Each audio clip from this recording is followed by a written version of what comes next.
입니다. 내일 오후부터 밤 사이 수도권 등 전국 곳곳에 비가 내리겠습니다. 내일 아침 기온은 서울 7도 등 전국이 1도에서 11도로 오늘과 비슷하겠습니다. 지금 서울 지방 예기온은 13.9도, 습도는 54%입니다. 이성민이었습니다. KBS 제1라디오 5시 뉴스를 마치겠습니다. 지금 시각 5시 5분입니다. KBS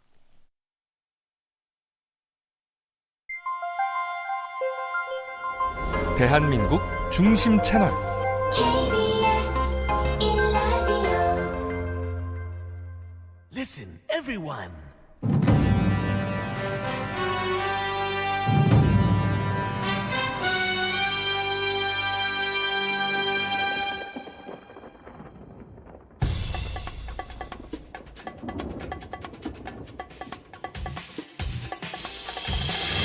김용민 라이브.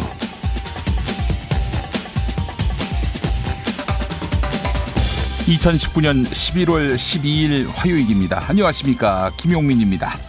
고위공직자 범죄 수사처를 만들고 경찰의 수사권을 보장하는 사법개혁안, 그리고 준연동형 비례대표제를 담은 선거법 개정안, 이 두 개의 법안에 대한 국회 처리 일정이 다가오고 있습니다. 더불어민주당은 야당과 충분히 대화하되 기한 내에 법안 합의가 안 되면 일정대로 처리하겠다, 이렇게 밝혔습니다. 선거의 룰만은 모든 정당이 합의하는 게 좋습니다. 그러나 그렇게 되기는 쉽지 않을 전망입니다. 비례대표제를 아예 없애자는 자유한국당, 절충에 소극적입니다. 나머지 4개의 당은 한국당의 태도를 보아 대화의 의지가 없다, 이렇게 판단하고 있는 것 같습니다. 이런 가운데 나경원 원내대표는 패스트트랙 법안이 국회 본회의에서 통과될 경우 의원직 총사퇴를 지도부에 건의하겠다고 밝혔습니다. 이와 관련해서 같은 당 홍준표 전 대표가 한마디 했네요. 어이없는 웰빙 투쟁이다. 정기국회가 끝나면 총선까지 국회의원이 할 일이 뭐가 있느냐. 효용성이 없다는 것이죠. 의원직 사퇴 카드는 새롭지 않습니다. 나경원 원내대표 지난 3월 선거제도 방안을 패스트트랙에 태우면 의원직 총사퇴를 불사하겠다고 했습니다. 나 원내대표가 말한 것은 아니지만 자유한국당 안에서는 지난 9월 조국 법무부 장관 임명 때 의원직 총사퇴를 해야 한다, 이런 목소리도 나왔습니다. 그러나 결국 그냥 하는 이야기였습니다. 이런 댓글이 눈에 띄네요. 여야 정치권 모두에게 하는 이야기입니다. 틈만 나면 총사퇴 운운하는데 그러지 마세요. 내년 4월에 저희 유권자가 총사퇴하게 해드릴 테니까. 네, 국민 무서운 줄 아는 정치의 복원이 시급합니다.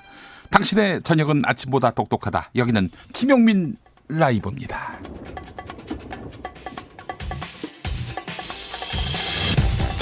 대한민국에서 가장 겸손한 스피커, 여러분은 지금 KBS 1라디오를 듣고 계십니다. 어제부터 새 집에서 방송하고 있는데요. 새 스튜디오 아직 못 보신 분들 지금 바로 유튜브에서 KBS 1라디오 검색하시면 바로 보실 수 있습니다. 이건 뭐 어디 내놔도 부끄러움이 없는 스튜디오입니다. 제가 이 방송 저 방송 다 다녀봤습니다. 예, 개인적으로 이제 아버지가 기독교 목사인데 불교 방송도 가봤어요. KBS 1라디오 스튜디오 어디 빠지지 않습니다. 네, 거의 뭐 수십 년 만에 고친 거죠. 네, 이런 KBS 1라디오 스튜디오 한번 좀 보셔야 됩니다. 네. 5시부터 7시까지는 용궁이라고 제가 부르기로 했습니다. 용궁. 예, 용궁입니다. 네. 김용민 라이브 새 스튜디오에서 방송하는 기념으로 작은 이벤트 준비했습니다. 유튜브로 새 스튜디오 보시고 스튜디오의 애칭 용궁 말고 이게 더 낫다 하는 게 있으면 보내주세요. 이번 주 금요일까지 저희가 한번 따져보고요. 그걸로 하는 게 낫겠다 싶으면 그걸로 하겠습니다. 하여간 매일 5분을 추첨해서 답례 선물 10,000원 상당의 모바일 베이커리 교환권도 보내드리겠습니다. 어제 용궁 말고 용와대도 나왔습니다. 네, 자, 오늘도 여러분이 만들어주시는 애칭 기대하겠습니다. KBS 1라디오 김용민 라이브, 오늘도 7시까지 열심히 달려봅니다.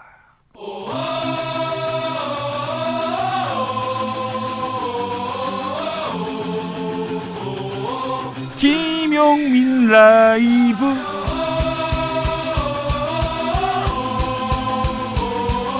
매일 오후 5시 5분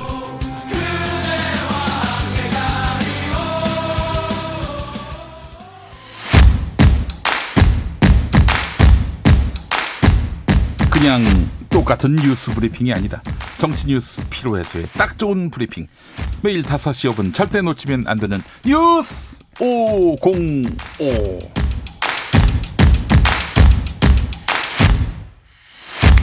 뉴스 505 함께할 정상근 기자 어서 오세요. 네, 안녕하십니까? 네, 자 오늘 준비하신 소식 첫 번째 뉴스 뭡니까? 네, 안타까운 소식이 하나 들어와 있습니다. 네네. 독도 헬기 추락 사고 실종자 한 명이 추가로 발견이 됐습니다. 아이고, 그래요. 독도 소방헬기 추락 사고 발생 13일 만에 실종된 소방대원으로 추정되는 시신 한 구가 추가로 발견이 소방대원. 됐는데요. 네. 범정부 현장수습지원단에 따르면 오늘 오전 11시 56분쯤 이 독도 인근 바다를 해상 수색하던 해양경찰이 이 추락한 헬기 동치로부터 약 3km 떨어진 지점에서 소방관 복장을 한 시신을 발견을 했습니다. 네. 지난 6일 그 세 번째 시신을 수습한 이후 엿새 만인데요. 이 수습된 시신의 점퍼 안에는 기동복이 있었는데 이 기동복 상의에 그 실종자 중 유일한 여성인 박단비 대원의 이름표가 붙어 있었다고 합니다. 해양경찰청 대변인은 그 실종자 가족 DNA 대조 등을 통해서 1인 시일 안에 신원을 최종적으로 확정하겠다라고 말을 했습니다. 네. 이로써 수색당국은 독도 해역에서 이종후 부기장, 서정용 정비실장, 그리고 조업 중 손가락이 절단돼서 이송되던 이 선원 A씨 등 3명의 시신을 수습했었는데 네. 박단비 대원의 시신이 확인되면 사망자는 총 4명이 되고요. 네. 실종자는 이제 3명으로 됩니다. 예, 남을 위한 삶을 살다가 참 너무 이른 나이에 삶을 마감한 박단비 대원 네. 명복을 빕니다. 네. 그래요. 자, 다음 소식 살펴보겠습니다. 국회가 다음 주 화요일 본회의를 열기로 했다고요. 네, 20대 국회가 끝나가는데요. 이 여야가 다음 주 화요일 국회에서 본회의를 열고 이 비쟁점 민생 법안을 우선 처리하기로 했습니다. 네. 더불어민주당의 이인영 원내대표, 자유한국당의 나경원 원내대표, 바른미래당 오신환 원내대표 등 이 교섭단체 3당 원내대표가 오늘 오전에 이 국회의장실에서 문희상 의장 주재로 정례 회동을 열고 이 같은 정기국회 일정에 합의를 했습니다. 네. 이번에 통과되는 법안들은 이 데이터 3법 등 약 120여 개 정도가 될 것으로 보입니다.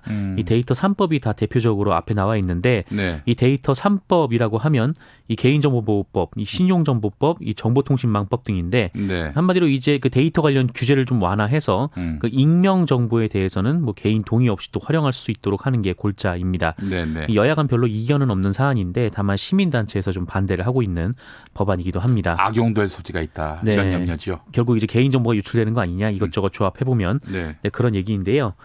다만 그 여야 3당 교섭단체 원내대표는 지난 10일 이 문재인 대통령과 여야 5당 대표 회동에서 언급된 이 여야정 상설 국정협의체 가동 방안 등에 대해서는 결론을 내리지 못했습니다. 네.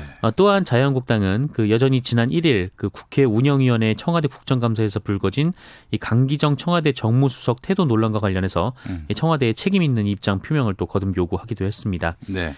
한편 문희상 국회의장은 뭐 이번 회동에서 이 정치개혁 그리고 사법개혁 관련 패스트트랙 지정 법안은 12월 3일 이후에 본회의에 상정 처리할 예정이다라고 밝혔습니다.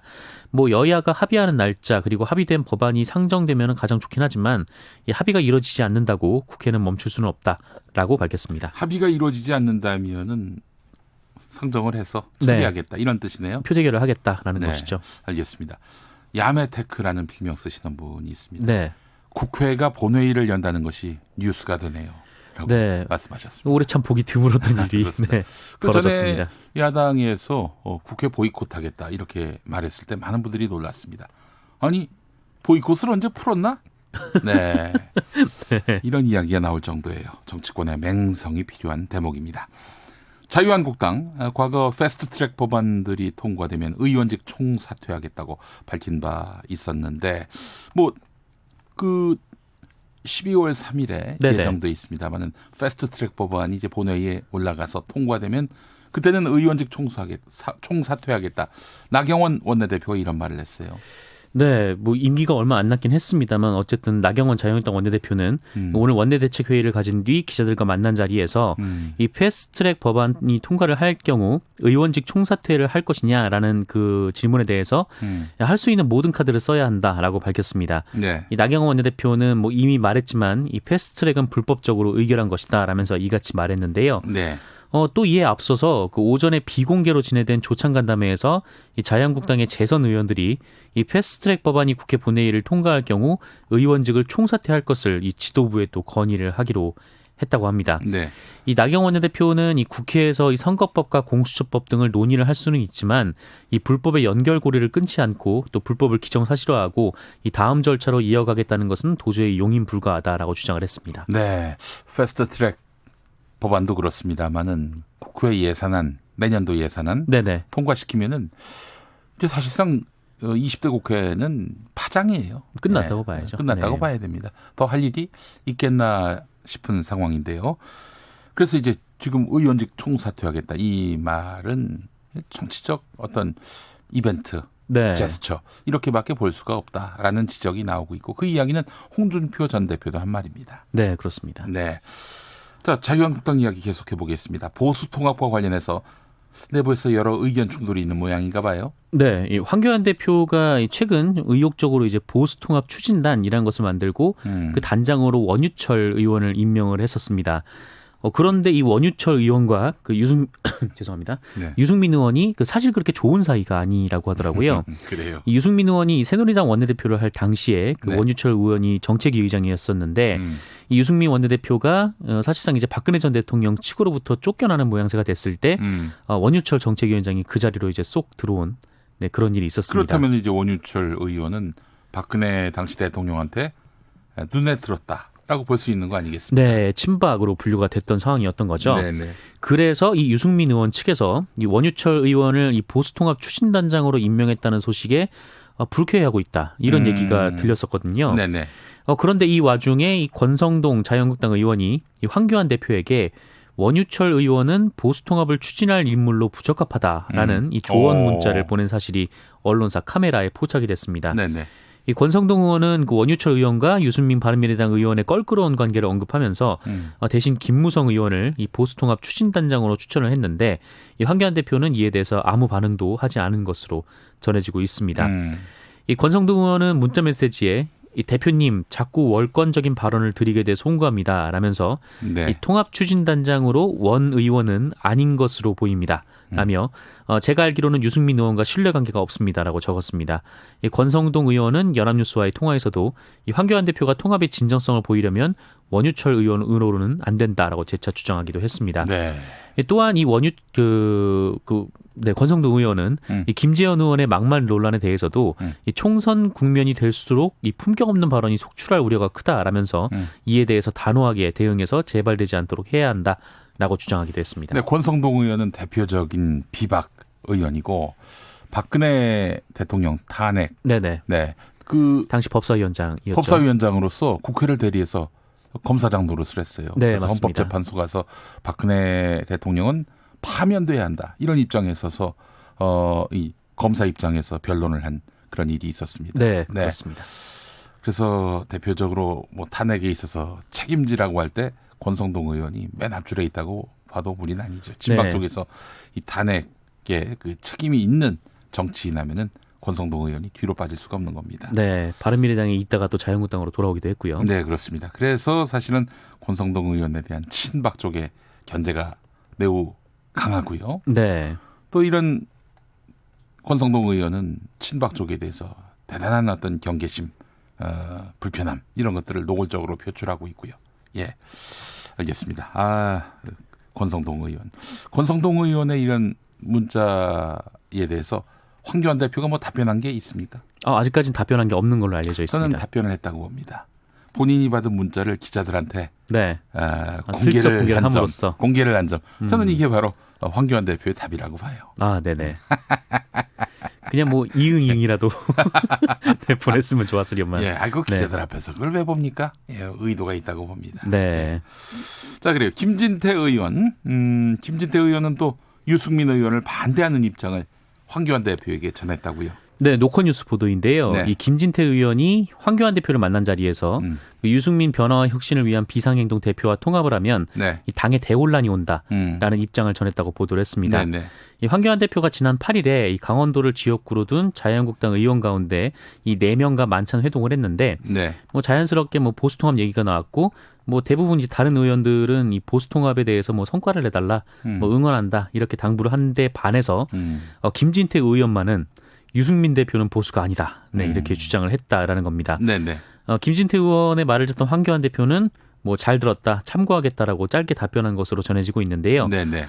그간 황교안 대표의 보수통합 추진에 찬성 혹은 암묵적 동의를 해왔던 친박계에서 이 반발이 좀 제기가 되는 거 아닌가, 좀 집단적인 목소리로 확산되는 거 아닌가 네. 좀 관심이 모아지고 있습니다. 이제 비박과 친박 사이에 그 갈등이 표면화되겠네요. 예. 네, 쉽게 봉합은 안 되는 갈등인 것 같습니다. 그래요. 김진태 의원. 지난 그 전당대회 때 황교안 대표와 대표 자리를 놓고 네, 경쟁을 벌였던 인물입니다. 맞습니다. 네.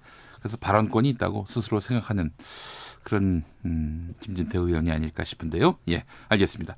정경심 동양대 교수 변호인단이 검찰 기소에 대한 입장을 밝혔습니다. 네, 변호인 측이 입장을 냈는데요. 이 조서 분량만 약 700여 쪽에 달하는 조사 끝에 어제 정경심 교수가 기소가 됐고 그 사이에 또 70여 차례의 압수수색이 이어졌다라면서 이 정경심 교수 측이 검찰 조사 도중에 건강상의 어려움을 겪었고 또 심야의 조사를 마치고 구치소로 복귀하던 중 이 졸도로 쓰러지기까지 했지만 네. 최선을 다해서 검찰 조사에 응했다라고 전했습니다. 하지만 변호인단은 검찰의 공소장에 문제가 많다라고 지적을 했는데요. 네. 이 정경심 교수 측은 이 공소장에는 사실과 사실이 아닌 것이 뒤섞여 있고 법리에도 많은 문제가 있다라면서 결과적으로 도저히 동의할 수 없는 그림이 그려져 있다라고 주장을 했습니다. 네네. 그러면서 진실은 법정에서 규명될 것이기 때문에 이제 차분하게 재판 절차를 통해서 진실을 밝혀나갈 생각이다라고 밝혔습니다. 네. 알겠습니다. 그 논란의 여지가 많은 거예요. 다툴 여지도 많고. 네네. 네. 그런데 좀 언론들을 보니까 말이죠. 검찰의 기소 내용을 갖고 사실로 진실로 판단하고 아예 검찰 수사 결과 드러났다. 아직 이런 뭐 식으로 네. 보도를 하고 있어요. 유문제가 판정이 난 건 아니죠. 네. 그리고 또 법원 가서 결국에는 판단을 받아야 될 문제인데 왜 그 언론들은 검찰 수사 결과 드러났다. 이런 표현을 쓸까요? 네, 뭐 밝혀졌다, 뭐 이런 표현도 많이 쓰고요. 네. 네. 법원 가서 판단을 받은 뒤에야 드러났다. 이렇게 네. 말할 수 있는 게 아닌가 싶습니다. 다툴 그렇습니다. 여지가 많으니까요. 특히 변호인단은 또 강력하게 반발하고 있고요. 자, 앞서서 제가 큰 네. 실수를 했습니다. 제가. 어떤 실수를요? 그 권성동 의원이 황교안 대표에게 문자를 보냈는데 네. 황 대표가 그 문자를 보고 있는 모습이 촬영된 줄 알았어요. 저는. 아, 권성동 의원이 네. 네, 근데 보고 알고 있는 봤더니 모습이. 그게 아니라 권성동 의원이 황교안 대표에게 보낸 문자를 보는 장면, 자기가 네, 보낸 네. 문자를 보는 장면이었습니다. 심심한 사죄의 말씀을 드립니다. 제가 상황 파악을 잘못하고. 네, 예. 그렇다면 이제 권성동 의원이 답장을 기다리는 그렇죠. 답장을 촉구하는 그런 네. 상황이 되겠네요. 권성동 의원이 어떤 답이 올까? 네네 기다리는 네네. 그런 상황이라고 보는 것이 옳겠네요. 네. 그렇습니다. 제가 말이죠. 이런 거 실수 안 하는데 말이죠. 네. 뭐 방금 하셨지 않습니까? 그 원숭이가 네. 이 떨어진 것이 아니겠는가. 아, 예. 원숭이가 바닥에 네. 떨어진 게 아닌가 이런 생각을 해봤습니다. 네, 원숭이 네. 살찐 원숭이입니다. 제가. 네. 예. 무거우면 뭐 떨어질 수도 있습니다. 네. 타격이 큽니다. 네, 그래요. 알겠습니다. 자, 정경심 교수 이야기까지 해봤고, 그나저나 이 뉴스 보고 많이 놀랐어요. 아시아나항공을 인수할 우선협상 대상자가 선정됐는데, 네. 현대산업개발이네요. 현대산업개발입니다. 그동안 네. 거론이 됐었나요? 현대산업개발? 뭐 그동안 이렇게 잘 거론은 되지 않았었습니다. 뭐 네. 애경그룹이라든지 아니면 뭐 다른 이제 대기업들, 뭐 SK그룹이라든지 음. 이런 데 저런 데가 거론이 되긴 했지만 이 현대산업개발이 딱히 거론이 되진 않았었는데 네네네. 그런데 이 최근에 그 본 입찰에서 이 현대산업개발이 굉장히 큰 액수를 적어서 냈습니다. 네. 2조 5천억 원을 입찰가로 적어내면서 이 우선협상 대상자로 사실상 확정이 됐는데 네네. 이 금호산업은 오늘 이사회를 열고 그 HDC 현대산업개발 그리고 미래에셋대우 컨소시엄을 아시아나항공을 매각할 우선협상 대상자로 최종 선정을 했습니다. 네. 현대산업개발은 이 현금성 자산만 1조 7천억 원에 달할 정도로 자금력이 막강하다라고 알려져 네. 있어서 뭐 응찰한 곳 중에서는 뭐 가장 뭐 돈이 많은 곳이다 이렇게 좀 평가를 받고 있는데 네네. 뭐 아직 이 국토교통부의 대주주 적격성 심사가 끝나지 않은 상태이기 때문에 조금 더 두고 봐야 될 것 같습니다. 네. 이게 말하자면은 무위로 돌아갈 가능성도 있는 겁니까? 근데 그럴 가능성은 매우 낮다라는 네. 게 그 업계의 분석인 것 같습니다. 알겠습니다. HDC 현대산업개발. 현대산업개발. 네. 네네. 여기 오너가 정몽규 회장입니다. 정몽규 회장. 그 축구협회 회장인가요? 글쎄요. 축구협회 회장인지 잘 그것까지는 모르겠네요. 모르시는구나. 네네. 맞을 겁니다. 아마. 예. 맞아요. 축구협회. 네네. 축구협회 회장. 회장이십니다. 네, 아이고. 그렇습니다. 여기서 확실히 그 연륜이 드러나지 않습니까? 김용민 씨의 네. 연륜이. 예. 원숭이들과 다시 나무에 올라갔습니다. 알겠습니다. 예. 그래요. 이렇게 될 줄은 상상도 못했습니다. 네. 자, 아프리카 돼지 열병으로 많은 돼지가 살처분됐는데 관리가 잘 안 돼서 주변 환경이 오염되고 있다는 소식. 아이고, 그 피가 고여 있는 모습도 봤어요. 네, 맞습니다. 네, 좀 너무 우려했던 상황이 끔찍합니다. 벌어지고 있는데 네네. 연천군의 한 마을에서 이 돼지 살처분 작업이 이뤄지고 있는데 이곳에서 이 돼지 사체로 인한 폐 오염수가 하천으로 흘러 들어가는 장면이 이런. 언론사 카메라에 계속 포착이 되고 있습니다. 네네. 이 핏물까지 하천으로 스며든다는 건데 이 문제는 이 사체를 정화조, 그러니까 플라스틱 정화조에 묻어야 되는데 네. 그대로 땅에 묻고 있다라고 하고요. 오호. 이 오염된 침출수로 인해서 이 하천의 물고기가 집단 폐사를 할 정도라고 그렇죠. 합니다. 이 더욱이 이 주민들이 당장 물을 지금 끌어쓸 수가 없는 상황까지 가는 거 아닌가라고 우려가 좀 되는데 네. 이 해당 매립지가 있는 지역 인근에 뭐 71개의 지하수 관정이 있다고 하고 이 불과 1km 떨어진 지점에 상수원 보호구역이 있다라고 합니다. 71개의 지하수 관정이라면 이 지하수를 마시는 분도 있다는 얘기 아니에요? 네, 그렇죠. 예. 더 큰 문제는 계속 돼지 사체가 쌓여가지고 네. 대형 트럭들이 지금 처리를 하지 못해서 계속 쌓아놓은 채로 있는 경우도 있다라고 합니다. 어떻게 살처분을 했기에 이런 상황이 연출됐을까요? 이 네. 보통 이제 외주업체들이 맡아서 이 일을 하고 있는데 네. 이게 정부 지침을 잘 따르지 않는 모양입니다. 아, 외주 업체들이다. 관리 감독 철저히 못했네요. 네, 네. 철저히 해야 될 것 같습니다. 네, 뉴스 오영호 정상근 기자와 함께했습니다. 오늘 말씀 잘 들었습니다. 고맙습니다. 네, KBS 교통정보센터로 가보겠습니다. 김한나 씨. 네, 퇴근길 정체가 늘고 있는 가운데 사고가 발생했는데요. 경부고속도로 서울 쪽으로 오산 부근 3, 4, 5차로에서 사고를 처리하고 있고요. 이후로 기흥 동탄 부근에서 신갈분기점 부근 12km 정체되고 있습니다. 서울 외곽고속도로는 판교에서 구리 쪽으로 광암터널 부근에서 토평까지 8km 밀리고요. 더 지나서 노오지 분기점에서 송내 사이 9km 구간 속도 떨어집니다. 서해안고속도로는 서울 쪽으로 발안에서 화성휴게소 부근에 교통량이 가장 몰려 있고요. 중부 내륙고속도로는 여전히 작업 여파를 받고 있는데요. 양평 쪽은 현풍분기점 부근 서행 흐름 보이고 감곡나들목에서 여주분기점 구간에서 극심한 정체입니다. 반대 창원 쪽은 충주분기점과 문경세제 부근에서 작업 때문에 차간거리 바짝 좁혀지나고요. 평택 시흥고속도로는 시흥 방면으로 송산 마도 부근 10km 길게 줄지어 지나가고 있습니다. KBS 교통정보센터였습니다. 김용민 라이브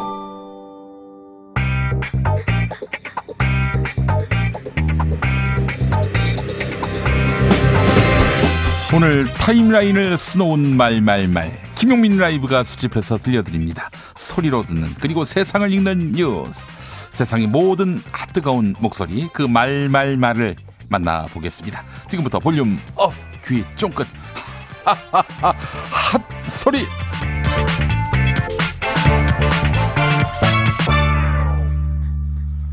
유승민계가 바른미래당을 떠나면 손학규 대표도 대표직에서 사퇴할 것이다.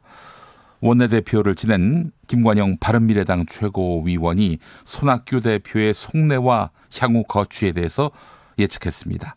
그리고 당비 미납으로 당직을 박탈당한 권은희 최고위원에 대해서도 한마디 덧붙였는데요. TBS 라디오 김어준의 뉴스공장 인터뷰 일부 들어보시죠. 이제 손 대표께서 지금 유승민 대표가 그동안 예. 손 대표를 물러나게 한 다음에 예. 당을 장악해서 이 당과 자유한국당을 통합시키려고 하는 그런 수순이 너무 뻔해 보이기 때문에 예. 그동안 당을 지키기 위해서 자리를 지켜왔는데 예. 이제 유승민 대표가 이미 나가기로 한 상황이기 때문에 그 상황이 정리가 되면 손 대표께서도 예. 자리를 물러나시겠다. 예, 이렇게 말씀을 그러니까 예를 하신 들어 상황이기 탈당에 때문에. 창당하게 되면 예, 예. 본인은 그때는 당대표 내려올 생각이다. 예, 예. 그러니까 당대표를 하려고 이랬던 게 아니라 바른미래당을 통째로 자유한국당과 합친 데 쓸까 봐 그랬다. 예, 그때까지 예. 계속 그렇게 주장하셨는데 예, 예, 예. 그러니까 이제 상황이 이렇게 됐으니 이제 나는 더 이상 예. 내 역할을 다해서 내려올 것이다. 예, 예. 그런 상황이다. 예. 권은희 의원은 광주가 지역구인데 왜 이렇게 지금 말씀하신 대로라면 자유한국당과 합쳐질 가능성이 높은 그분들과 함께하는 거죠? 참 그 부분을 잘 이해가 저도 안 참 가는데. 이해하기 어렵습니다. 네. 광주의 딸이라고 라도 부르셨던 불렸는데. 예. 네.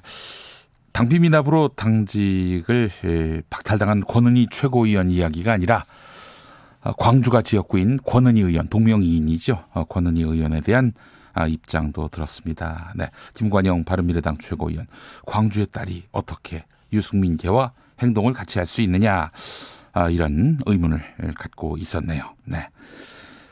검찰이 조국 전 법무부 장관의 부인 정경심 동양대 교수를 14개 혐의로 구속 기소한 가운데 조국 전 장관이 청와대 근처 현금 자동 입출금기에서 정경심 교수에게 5천만 원을 송금한 것에 대한 논란이 계속되고 있습니다. 이에 대해서 박지훈 변호사는 이건 논란거리가 안 되는 문제다. 집에 가서 현금으로 주면 되는데 이해가 안 된다. 이렇게 밝혔고, 김태현 변호사는 ATM을 통해서 몇 번에 나눠 돈을 보낸 것은 트릭이다. FIU 금융정보분석원이라고 있는데 현금 거래 잡아내는 곳이다. 이곳을 통해서 진실이 밝혀질 것이다. 이렇게 말했습니다. MBC 라디오 김종배의 시선집중에 나온 두 변호사, 김태현, 박지훈 변호사의 발언 들어보시죠. 그거는 만약 그렇다면 네. 차라리 그렇게 트릭일 거면 계좌이체를 처음부터 하죠. 그 청와대 앉아가지고 5천원 그냥 넣으면 되는데 괜히 600씩 나눠서 또 한 계좌에 3천밖에 안 돼요. 두 계좌로 했다고 이렇게 불편하게 트릭을 그거 씁니까? 왜 그런지 그 정확한 이유는 이제 조국 장관한테 검찰이 물어보겠으나 그걸 하나 말씀드릴까요? FIU라고 있어요. 금융정보분석원. 네, 있어요. 현금 거래 잡아내는 데거든요. 그게 하루에 3천만 원. 3천만 원인데 3천까지 이상이면 다 결국엔 나중에 뒤지면 다 나와요. 결국엔 다 나오는데 네. 계좌 이체로 바로 한 게 제일 많이 걸리고 예. 제일 확률적으로 그러니까 확률이라기보다 걸리는 시간이 바로바로 뜨니까 네. 그다음에 현금을 한번 뽑는 거 있거든요. 3천원 뽑는 거. 그게 두 번째고 쪼개가지고 ATM으로 보내는 게 적발된데 시간이 오래 걸려요. 네. 이걸 노렸다고 제가 말은 하진 않겠습니다. 그건 저도 모르겠어요. 집에 가서 현금으로 주면 되는데 뭐하러 이런 짓을 합니까? 현금 5천만 원 빼는 게 쉬운 게 아니에요. FI 피해 가려면요. 500씩 10일만 빼면 되는데요. 이해가 저는 안 됩니다. 이거를. 김용민 라이브. 엄경철 KBS 보도본부 통합뉴스룸 신임국장. 네, 통합뉴스룸 신임국장이 됐어요. 엄경철 앵커가. 다른 방송사에서는 이 직함이면 보도국장이라고 흔히 부르죠. 엄경철 국장이 임명과 동시에 출입처 제도를 없애겠다 이렇게 밝힌 바 있습니다. 차별화된 뉴스를 보도하겠다 이런 취지인데요. KBS 1라디오 김경래의 최강시사에 나와서 보다 자세한 포부를 밝혔습니다. 검찰 출입기자 폐지에 대해서도 견해를 밝혔는데요. 들어보시죠. 제가 운영 계획에서 밝힌 건 한 50% 정도의 기자를 출입처와 무관한 독립적인 어떤 심층 취재, 탐사 취재를 할 수 있는 공간을 좀 열어보겠다가 제 이제 개인적인 포부였고요. 네. 시간이 좀 많이 걸릴 겁니다. 대안 시스템이 필요하니까. 그래서 지금 각 부서에서 어느 정도 규모로 출입처에서 기자들을 빼서 독립적인 취재 시스템을 구축할 수 있는지 논의를 시작했고요. 1차적으로 검토 결과가 나오면 전반적으로 해서 약간 단계적으로 하나씩 실현해 볼 생각입니다. 이미 과거부터 형법으로 피의사실 공표는 이제 금지가 되어 있고요. 네. 그다음에 특히 이번에 법무부 훈령으로 모든 검사들에게 언론 접촉을 금지했고 네. 피의사실 공표가 얼마나 논란이 많은지 시민들이 알고 있기 때문에 검찰은 아마 출입을 하더라도 최소한도의 출입이 되지 않을까. 다른 방식으로 가지 않을까. 이를테면 정경심 교수 기소를 했는데 혐의가 15개입니다. 네. 정 교수 측에서는 다 부인을 하고 있고요. 법원에서 아마 반대 증거를 꺼내겠죠. 정 교수가. 어쩌면 법원에서 가장 많은 진실들이 오픈되는 장일 겁니다. 그곳으로 가자. 19대 국회에서 새누리당 비례대표였던 이자스민 전 의원 어제 정의당에 입당했습니다. 이자스민 전 의원은 국회의원으로 활동할 당시 다문화 정책을 바라보는 국민의 시선이 좋지는 않아서 아무리 좋은 정책을 내놔도 펼칠 수 없었다라면서 새누리당은 이주민의 관심이 없었다. 늘 혼자 움직이는 느낌이 들었다. 이렇게 말했습니다. CBS 라디오 김현정의 뉴스쇼에 나온 이자스민 전 의원의 발언 들어보시죠. 그래도 발의를 했을 때 아마 신문 기사에 나왔던 게 발의를 했을 때 발의하는 건수가 굉장히 많이 이제 도와주시는 그런 부분들도 있고 뭐 공동 발의해 주시는 분들도 많기 때문에 그런 게 거기에 대한 문제가 없지만 일단은 다문화나 이주민 관련된 의원실이 거기에 대해서 좀 약간 많은 정보를 가지고 있거나 많은 관심을 가지고 있는 의원실이 별로 없다라는 그런 게 좀 어려웠고 그렇죠. 그 당 안에서도 조금 이 도움이 처음처럼 적극적이진 않았어요. 새누리당 안에서? 거기 아무래도 이제 그런 관심이 없다 보니까 아니 이력서를 받아줬으면 관심이 있어서 받아준 거 아니에요? 저에게도 가장 어려웠던 그리고 다문화 정책이라는 게 굉장히 새로운 거있다 보니까 대한민국에서는 그게 가장 많이 어려웠던 것을 그리고 아무래도 좀 약간 국민들의 이렇게 바라보는 시선이 그렇게 많이 좋지는 않기 때문에 아무리 좋은 정책을 내놔도 별칠 수가 없는 이유가 이렇게 좀 약간 반대하시는 분들이 많다는. 김용민 라이브. 김무성 자유한국당 의원이 오늘 국회 의원회관에서 열린 당 의원 모임 열린 토론 미래 세미나에서 박근혜 정권 불행의 씨앗은 공천 파동에서 시작됐다 이렇게 밝혔습니다.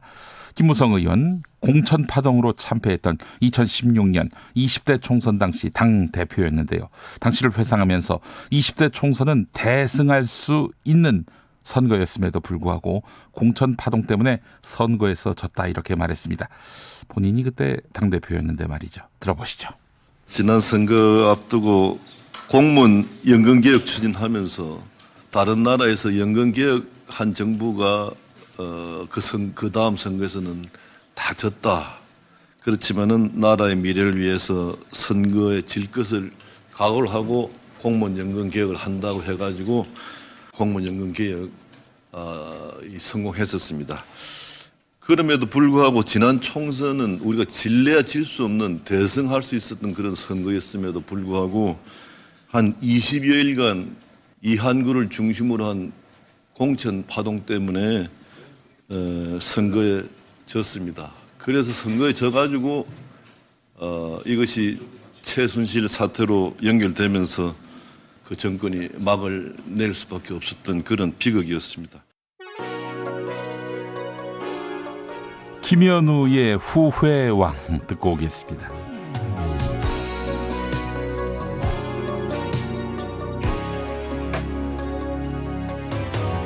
이별했던 그날 밤부터 답답해지는 내 가슴 그렇게 신중히 결심했었던 우리 이별이지만 나 그렇게도 빨리 찾아오는 게 후회인지는 몰랐어. 그날부터 시작된 불안한 가슴 시간 흘러가면 있겠지 좋은 사람 나타날 거야 너무 자주 다투는데 지쳤어 우린 맞지 않아 나 그렇게도 믿었던 이별 이유 그것마저도 그리워 나의 밤은 끝없는 후회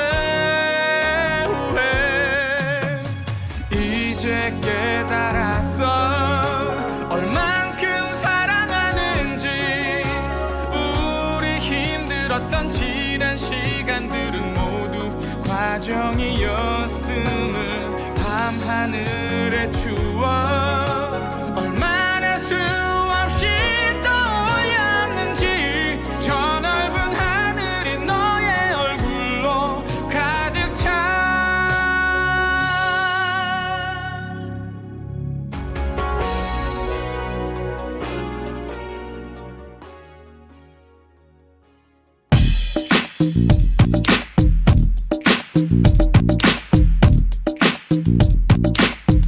속 인터뷰.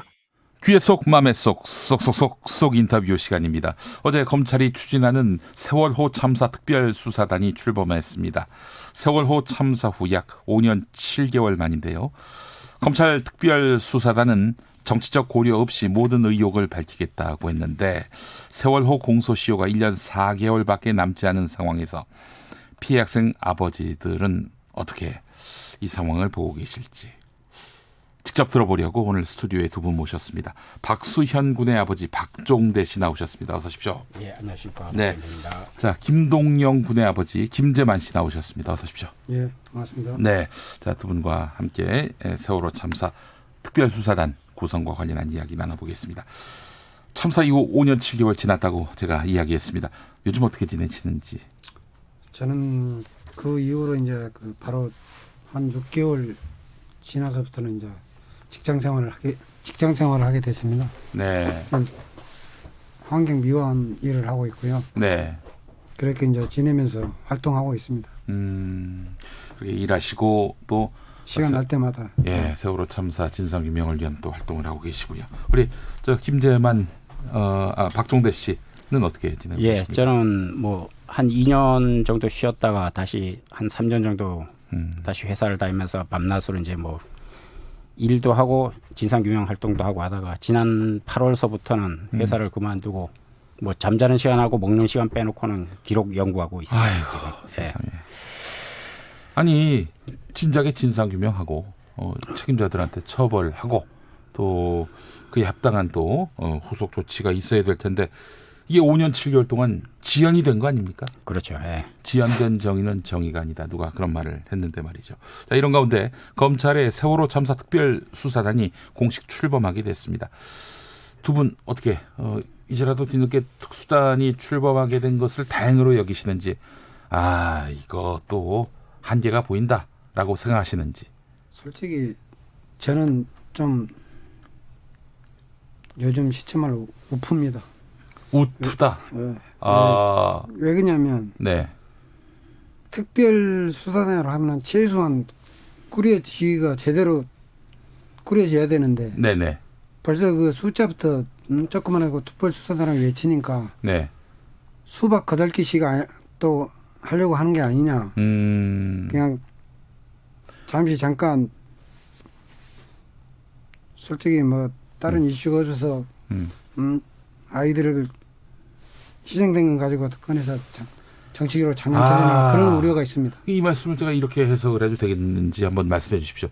검찰이 지금 여러모로 신뢰 위기에 봉착해 있는데 그래서 이제 아무래도 뭔 사건을 만들어 가지고 현재 자신들에게 더 씌워진 부정적인 이미지를 털기 위해서 세월호를 이용하고 있다 이렇게 보시는 겁니까? 제 생각에 그렇습니다.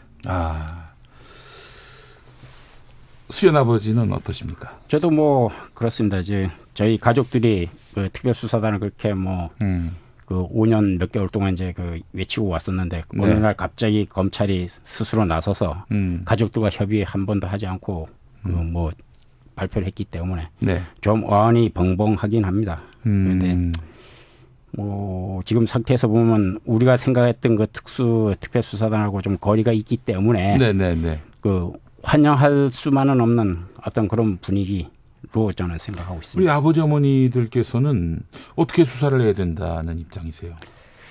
글쎄요, 저희가 뭐 얘기한 건 하나도 빠짐없이 아주 끝까지 밝히는 게 그 부분인데, 예, 지금 뭐 검찰이 발표한 특별수사단 같은 경우에는 일단 특별수사단장 포함해서 8명이 검사와 이제 뭐 수사관 몇 명으로 이제 구성될 것 같은데.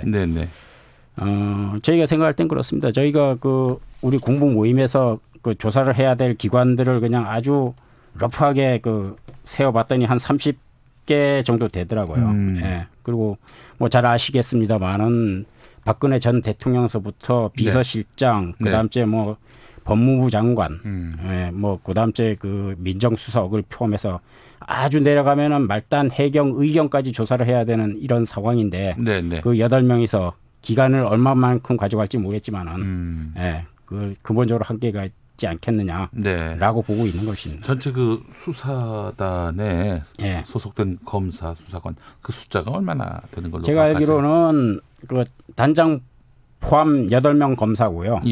그다음에 수사관까지 해서 한 20여 명 되는 걸로 알고 있습니다. 그래요?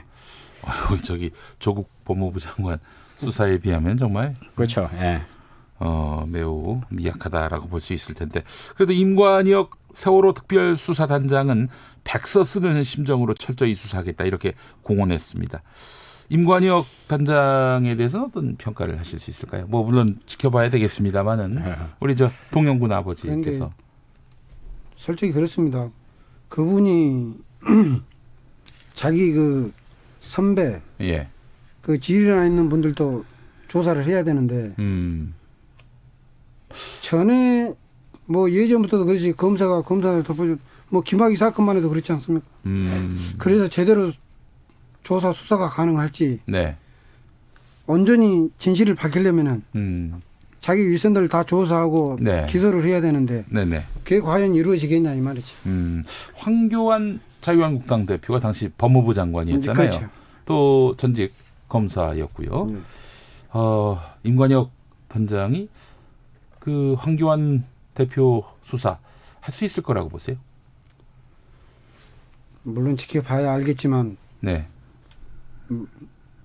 모르겠어요. 거기까지 어떻게 가려는지 그거 다 조사해야 되겠지만 솔직한 심정으로는 네. 황교안 대표가 그 언론에 나와서 이렇게 보니까 말씀하신 거니까 전혀 떠는 모습이 안 보이시더라고요. 그걸로 봐가지고는 위협적이지는 않지 않겠느냐. 네. 네, 그렇게 검찰 저는 수사가. 예, 그렇게 근데 뭐 또 생각합니다. 예. 본인 말대로 네. 나는 뭐 아무 상관이 없다. 나는 뭐 잘못한 게 없다. 이런 입장일 수도 있는 거니까요. 수사를 정확히 해보면 알 것 같고요. 네. 그래요. 알겠습니다. 지금 그 전직 검사들도 수사를 많이 해야 된단 말이죠. 예, 예. 네. 그 임관혁 단장이 말이죠. 예, 예. 임관혁 단장과 관련해서 여러 이야기들이 많이 나왔습니다. 언론에서 거론한 것이 예. 정윤회 문건 수사. 이거를 그야말로 대통령 하명 수사로 해서 그 대통령이 가이드라인을 만들어 놓은 거. 박근혜 대통령이죠.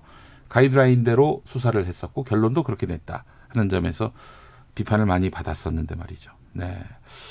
그래서 어깨가 굉장히 무거울 것 같아요. 그래서 이런 그 관측도 있습니다. 윤석열 검찰총장이 임관혁 검사에게 당신 제대로 똑바로 수사하라. 그래서 이번에 명예회복을 하라. 이런 차원에서 맡긴 것은 아닌가 하는 그런 시각도 있던데요. 뭐 저는 그렇게 생각합니다. 2014년에 그 박근혜 정권의 검찰도 네. 철저히 수사하겠다고 얘기하고 심지어 뭐 박근혜 그 전 대통령 같은 경우에는 가족들을 2014년 5월 16일 날 청와대로 불러가지고 네. 철저히 조사하겠다. 그리고 여한이 없도록 해주겠다고까지 약속을 했었습니다. 가보셨습니까? 그때? 저는 그때는 가진 않았습니다. 그런데 그건 뭐 너무 유명한 멘트라서 외우고는 있는데요. 예. 뭐 그때도 그렇게 했었고 그때 그 검찰이 지금 그 검찰이니까 그렇게 뭐 달라지지 않았다고 저는 생각하고 있습니다. 네. 예. 그때 검찰이 지금 검찰이다. 달라진 것 없다. 반성한 것 저 없다. 참고로 그 임관혁 그 수사단장에 네. 지금 뭐 차상급자가 윤대진 그 수원지검장이십니다. 근데 예, 그분이 그 세월호 사건 해경의 수사 총책임자셨어요. 그러니까 그래요? 예, 거꾸로 말씀을 드리면은 그럼 대윤이 윤석열 검찰총장이고 소윤이 윤대진 이 검사였는데 그러니까 거꾸로 두 분이 아주 굉장히 절친인 걸로 또 알려져 있고요. 임관혁 그분이 자기가 어떤 성과를 내려면은 선배의 수사 결과를 뒤집어야지만이 성과가 나오는데 과연 그게 가능하겠느냐 하는 것이 제가 지금 좀 걱정을 하는 겁니다. 알겠습니다. 두 아버지께 한번 또 여쭤보겠습니다. 그 이제 검찰이 수사에 나서게 될 텐데 이 지점에서 이런 수사가 제대로 이루어지지 않으면은 이거는 뭐 볼 것도 없다. 이거는 뭐 그냥 과거와 똑같은 면죄부 주기식 수사가 될 공산이 크다. 어떤 척도나 혹은 시금석이 될 만한 것이 있을까요? 예를 들면 아무개에 대한 수사가 뭐 소극적이라든지 별 내용도 없이 성의도 없이 수사를 한다. 그러면 이건 뭐 볼 것도 없다라고 판단하실 대목이 있다면. 저는 그렇게 생각합니다. 그 수사 조사를 할 경우 당시에 맨 밑에부터 조사를 할 게 아니라 맨 윗선부터 불러다 조사를 해서 한번 그 맨 윗선부터 조사를 한번 해놓고 밑에서부터 다 조사를 하면 누가 지시에 의해서 어느 세력에 의해서 뭐 조작이 되고 방해가 되고 그런 나고 진실이 밝혀지라고 생각합니다. 그래요. 맨 윗선부터 수사를 안 한다. 밑에부터 턴다면은 털다가 말 것이다. 이렇게 보시는 거네요. 네, 알겠습니다. 이렇게 말씀해 주신 분은 바로 동영군 아버지시고요. 수연군 아버지께서는? 예, 저도 뭐 그 부분에서는 동의를 하고요. 주제별로 얘기한다면 역시 우리 가족들 입장에서 보면 구조와 관련된 부분, 이 부분은 명확히 밝혀야 되고. 현재까지 그 구조 관련해서 그 처벌된 사람이? 딱 한 명 있죠. 딱 한 명. 예, 1, 2, 3장 정장 김경일. 예, 그렇게 돼 있고. 그분 지금 풀려나 있는 상태고. 예, 뭐 어디 가서 사업하신다는 말씀을 들었습니다. 그래요? 예. 그리고 어찌됐건 구조와 관련된다라면 해경 수뇌부가 뭐 엄격하게 좀 밝혀져야 되는 부분이고. 더 나간다라면 김석균 해양청장 같은 사람. 김수현 뭐 지방청장이라서. 서해지방청장. 그다음 이제 경비안전국장 뭐 이런 분들이 돼야 되는 것 같고 두 번째로는 저는 청와대에 대한 부분 어쨌든 간에 밑에 부처들은 네. 대통령의 의지에 따라서 움직였기 때문에 네. 그날 왜 그분이 그렇게 행동했고 그 다음서부터는 그런 어떤 진상규명을 방해하고 책임자 처벌을 방해하고 했는지 네. 이 부분은 반드시 밝혀야 된다고 저는 생각하고 있습니다. 알겠습니다. 이런 것들이 제대로 이루어지지 않는다면 수사가 그렇죠. 그건 뭐 미진하다면 이건 볼 것도 없다. 예, 그렇게 생각합니다. 이런 표현 써서 참 그렇습니다만은 우리 세월호 가족분들의 마음이 그러하기 때문에 제가 아주 노골적으로 한번 말씀드려보겠습니다. 몇 번 속으셨습니까? 뭐 꿈속에서 속은 것까지 하면 엄청나게 많죠. 셀 수 없을 정도입니다. 예, 영어로 uncountable 그러던가. 예, 그렇죠. 첫날부터 뭐 지금까지 속고 있어요, 저희들. 첫날부터 4월 16일부터. 하하 참. 아유 그래요. 참 마음이 너무 무거워가지고 말이죠. 예, 애청자분들의 그 의견을 좀 보겠습니다. 잊지 말아요 그대님. 세월호 참사 진상규명은 검찰 내 특별수사단으로는 절대 밝힐 수 없습니다. 대통령 직속 특별수사단만이 유일한 방법입니다. 이렇게 말씀하셨습니다. 이런 의견 어떻게 생각하십니까? 네, 저도 동의하고 있습니다. 그런데 이제 네. 저희들도 이제 시민 단체들 지금 방금 댓글 올리신 분 말씀대로라면 정보기관, 국가정보기관까지 조사 수사를 다 해야 돼요. 네네네. 그러면은 행정부 수반이 대통령이기 때문에 대통령의 지시에 의해서 수단이 꾸려지면은 다 조사해서 진실이 밝혀질 수 있지 않겠느냐. 네네. 저는 그렇게 생각하고 있습니다. 알겠습니다. 자, 세월호 참사 가족들 지난 2014년 4월 16일 참사 당일부터 시작해서 줄곧 외쳐온 내용은 진상규명과 책임자 처벌로 요약될 수 있을 텐데 책임자는 딱 한 명 처벌됐고 진상규명 이루어진 게 별로 없습니다. 이번 검찰 수사를 통해서 그래도 이건 좀 밝혀주겠지 하고 기대하시는 바는 없으십니까? 저는 저도 수년 동안 이제 계속해서 이 부분만 연구해가지고 왔었는데 이 아까도 말씀드렸습니다만은 이 대통령서부터 말단, 해경, 의경까지 이 개입된 사건이기 때문에 이걸 아주 개별적으로 논의한다라면 너무 많아서 얘기하기가 그렇고 저는 어디 가서 그런 질문을 받으면 딱 4가지로 요약을 합니다. 그러니까 왜 침몰시켰느냐, 어떻게 침몰시켰느냐, 왜 구조하지 않았느냐, 그리고 왜 진상규명을 방해하고 진실을 은폐하느냐. 기본적으로 이 4가지만 밝혀지면은 다 밝혀졌다고 저는 생각을 하고 있습니다. 질문 하나하나가 그야말로 못에 박히는 말씀입니다. 진짜. 아니, 그러니까 이게 이거예요. 구조를 못한 게 아니라 안 한 것이다. 그렇죠. 안 한 것이라고 두 분 다 보시는 겁니까? 못했다와 안 했다의 구별을 정확히 해야 되는데 못했다라는 거는 하려고 노력을 했지만은 결과를 미치지 못한 것을 못했다라는 거고 안 했다는 것은 시도 자체를 안 했다는 거거든요. 그런데 제가 연구한 바에 의하면은 4월 16일 해경과 국가기관은 구조를 시도 자체를 하지 않았습니다. 근데 그날 언론 보도, 그 이튿날 보도도 보면은 단군 이래 최대 규모의 구조 작업이 벌어졌다. 그날 저희들이 이제 부모들이 진도로 내려갔잖아요. 내려가서 그 현장을 어선을 빌려서 현장까지 갔는데도 그 보도는 그렇게 나오고 있어요. 그러니까 우리가 간다 하고 이제 단정만 빙빙 돌고 이제 감시 접근을 못하게 하려고 감시하려고 단정을 세월호만 침몰된 그 위치를 빙빙 돌았다면서요. 돌고 있고 접근 못하게. 언론에서는 헬기 몇 잠수분 500 그런 데서 언론도 문제고요. 이제 언론이 어떻게 보면은 살아 있어야 어느 정도라도 검찰 개혁이라든가 모든 진실 같은 것도 빨리 밝혀질 수 있다고 생각하는데 언론에서 더구나 항구하고 있고 주기 때마다 한 번씩 잠깐 비춰주는 게 그 전부죠. 좀 사실은. 전부여서.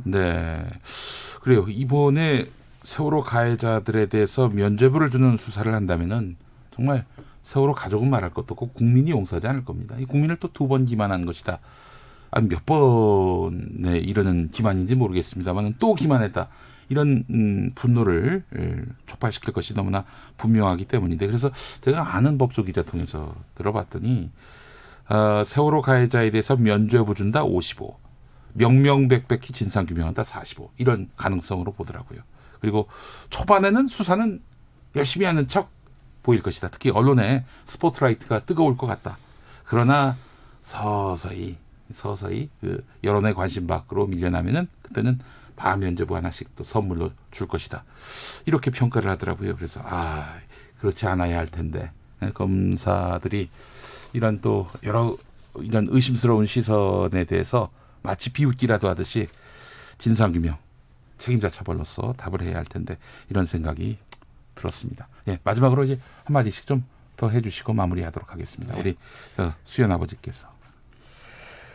예, 저는 좀 국민 여러분들께 부탁을 좀 한 말씀 드려야 될 것 같습니다. 네네네. 지난 우리가 한 거의 6년 가까이 정말 건너기 힘든 강을 건너고 있습니다. 진상규명과 책임자 처벌이라는 얘기 해가지고. 그런데 여전히 아직도 그 강 한가운데 우리가 서 있습니다. 네. 예, 우리가 무사히 이 강을 건널 수 있도록 국민 여러분들께서 많은 관심과 응원을 좀 부탁드리고 싶다는 말씀 드리겠습니다. 동영군 아버지 짧게 좀 말씀해 주십시오. 예. 네, 저도 그렇습니다. 지금 현재까지도 5년 7개월이 넘는 시간 동안 작금이 시간이 흘렀습니다만은 지금도 경양 각지에서 곳곳에서 촛불 들면서 피켓 들고 세월호 진실을 밝혀달라는 그런 분들께 함께해 주신 분들께 감사하게 생각합니다. 네, 알겠습니다. 자, 동영군 아버지, 수연군 아버지 두 분 함께 시간 해주셔서 감사합니다. 네, 고맙습니다. 네, 2부에서 다시 오겠습니다.